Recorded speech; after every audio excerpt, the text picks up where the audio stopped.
20 ఎకరాల అల్లము తోడ ఉంది 12 ఎకరాల పచ్చి బతుకు తోడ ఉంది ఆ తోడ కాడ కాపు కన్నయ్య 12 మందిని వారవల్ల విలిసిండు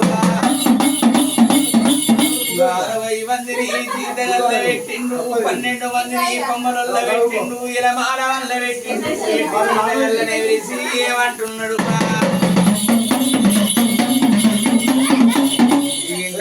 రాజా పెట్టాలి బంగాళి తోడలున్నాయి వారని తోడలున్నాయి ఆ తోడుకు తోలేదు తమ్మి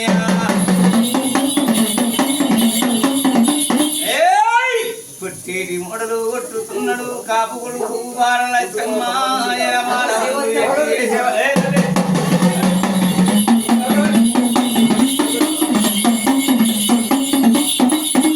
ఇలా మారవన్ను ఎట్టి వేసేవన్ను ఇలా జీతగల్ని పెట్టి బంగారి తోడల్లా ఇలా మారవల్ల తోటి ఏమి ఎప్పుకున్నాడు కాపు కన్నరెడ్డి లెక్కల శ్రీమంతుడు రే కొడుకులా రావణ తోడకి ఏమి తెలిగింది మన తొట్టికి ఏమి తెలిగింది